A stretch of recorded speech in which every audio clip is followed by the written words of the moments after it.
Hello everyone, welcome to my channel about writing stuff.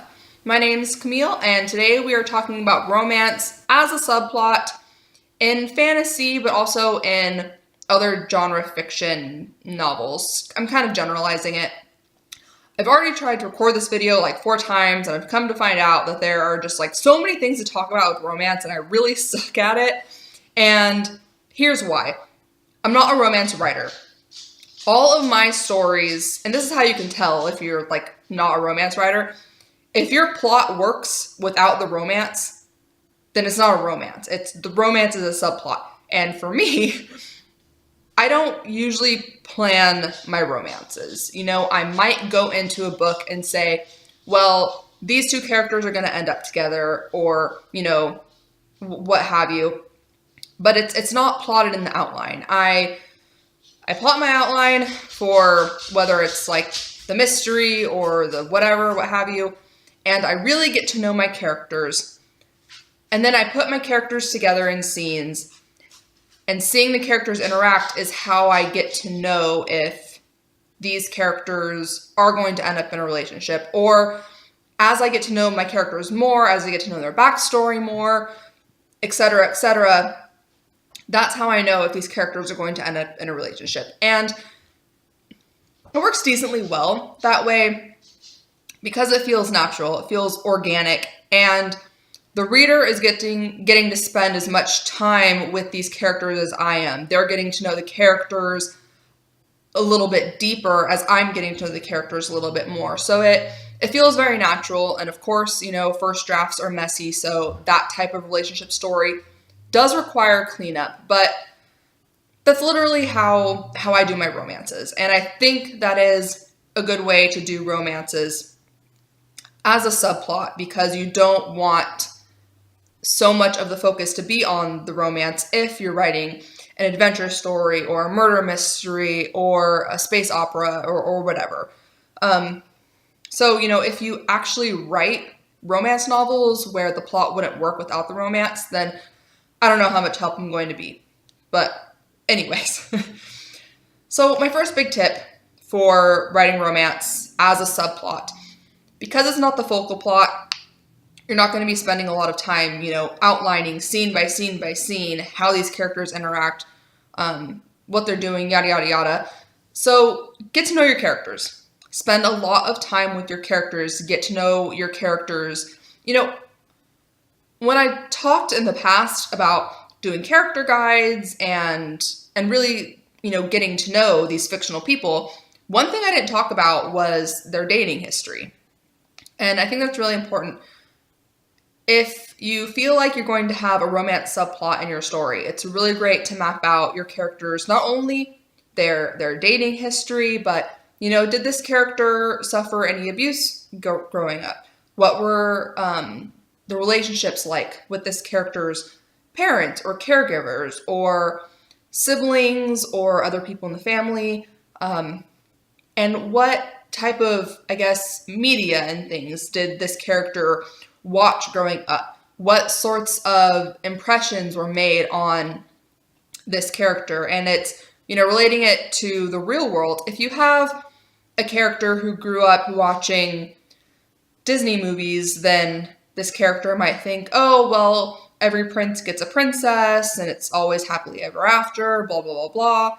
And of course we grow out of those things as we get older, but I mean, that kind of stuff leaves an imprint on a person's life. However, if you have the same character who grew up watching uncensored porn, their mindset going into a relationship is going to be vastly different.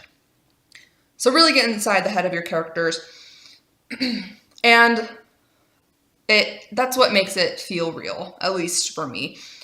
Now, the second thing is, you know, we really don't know if these characters are going to be good for each other unless we put them together in scenes. And this is very applicable, I guess, in fantasy because, you know, in fantasy there are a lot of tropes. Of course, there are always new ways to do things, but I mean, you have adventures and heists and rebellions and people thrown together in royal families or royal affairs or whatever.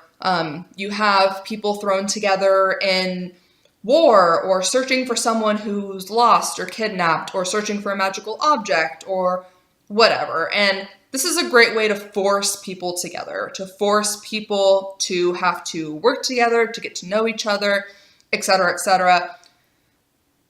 So it's a great trope to play on if you wanted to do this sort of romance subplot is, two people aren't going to fall in love unless, or, get together or whatever, unless they spend a lot of time together. And there is a great way to sort of, to avoid the trope of insta-love, forcing people together in a situation where they have to work together, that can sort of drive along the relationship faster. So that's something to think about. What kind of situation are they in? Another example of this kind of situation and forcing people together, in the book that I'm writing now, I have sort of this haunted house thing going on, but I have two characters who have literally been cursed to exist in this house for years and years and years. And they're living in this house with ghosts, but these two guys are the only living people in this house for decades and decades. And when I started creating these characters, when I made the outline, even when I started drafting the story, I had this idea that, these two people are going to have a lot of camaraderie. They're going to have the type of a relationship that like brothers would have, or like best friends. It's going to be very familial. But as I got deeper into their backstory in the narrative, as I watched these two characters really interact with each other in scenes, it really brought to light that if there's only like one other living person in a place with you for so long, and that's the only person that you can like see and smell and touch, then there is going to be some form of love and affection for that person past the bounds of just a regular friendship or whatever. So as I was writing the story, it really came to light that to be true to these characters, they would have started a physical relationship. Even if it wasn't based in like a romantic love or romantic attraction, there's only so far the human mind and emotions and psyche can really go. If you factor in things like loneliness and the desire for touch, everyone needs to have someone, everyone needs to be touched, yada, yada, yada. So that's just an example. But, as you get to know your characters, a lot of these things will come to light, especially when you see the characters interacting with each other. However, you are the master of your own world. You are the master of these fictional people. So if you feel like your characters are kind of doing their own thing, then you can obviously stop it. It's, I'm kind of talking like characters have a mind of their own, but they don't. You are the god of your world. You can change things, stop things, rewrite things, whatever. So just something to keep in mind. Now, in fantasy, in historical or secondary world, even sci-fi, like far future science fiction or space opera or whatever, it's very important to understand your world, understand the customs of courting, understand relationships, marriages, yada, yada, yada. What is proprietary, what is, why can't I think of the word? Anyways, what's proprietary, what's not, etc., etc. So, in Brandon Sanderson's Mistborn, there is this little courting ritual where, if a gentleman fancies a lady, he gives her his handkerchief or whatever, and it's really adorable, and that's kind of common in history. So, and it's not so important, but it does add flavor to the world while also adding flavor to the relationships. However, if you have these sort of courting rituals or betrothals or a scenario where someone does not marry below their status in society, the reader needs to be aware of these things. That way we can be aware of the stakes and the conflict and all this sort of thing. And it very much makes these relationships more interesting if we have these sort of outside conflicts and courting rituals or whatever to really put pressure on the characters, I guess, or to make them falling in love more difficult. Or I love this trope. I love the forbidden love trope. So if it's like, this person can't marry this person because of society or birth or whatever, or because they're betrothed, I'm all about that. So if you want to put something like that in your world, you should, and then you should send me the arc of your book. Just saying. But yeah, it's like any other form of world building, you know? If you have your characters solving problems with magic and the reader doesn't know how the magic works, it's completely unsatisfying. The tension's not there. The stakes are not there. The conflict isn't there. So if you have this relationship subplot that is somewhat important to you and the story, and that you want it to be important to the reader, make sure the reader is aware of all of these sort of dating rituals. And the last one, or the second to last thing I really want to talk about is, you know, these characters should feel like real people. Don't throw a love interest into your story just to have a love interest in the story.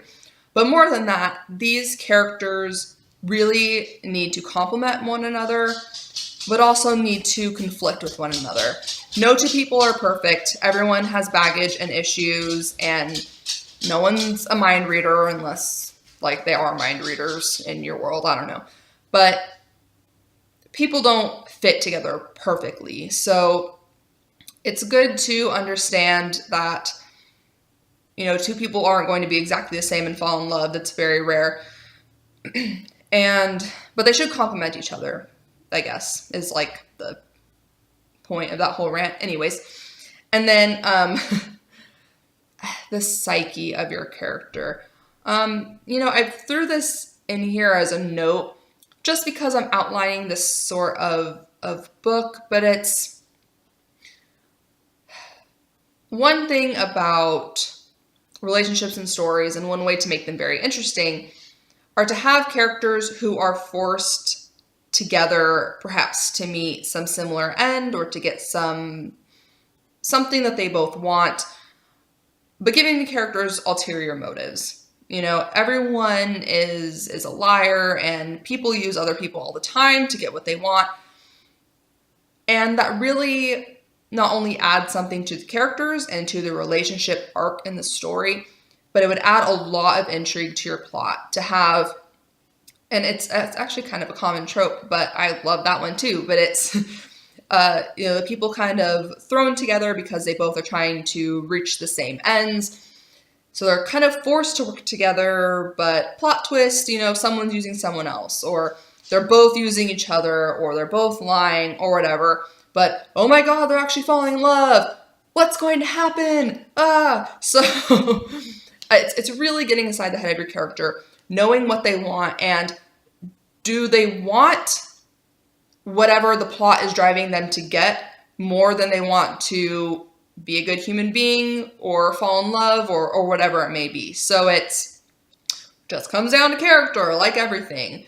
Know your characters, understand that you get to know your characters better as you write the story, and there's always revision if you find something out towards the end of your book that you hadn't realized before. So yeah, I'm really terrible at talking about love stories, but like honestly,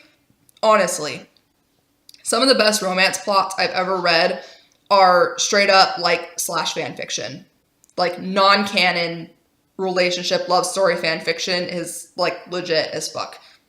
Totally. So go read some fan fiction, and the good kind though, with like good grammar and an actual other plot, even if it's a subplot. But anyways, yeah, so that's all I got. Next week I'll talk about something else. But for now, as always, you should be writing stuff and falling in love or some shit.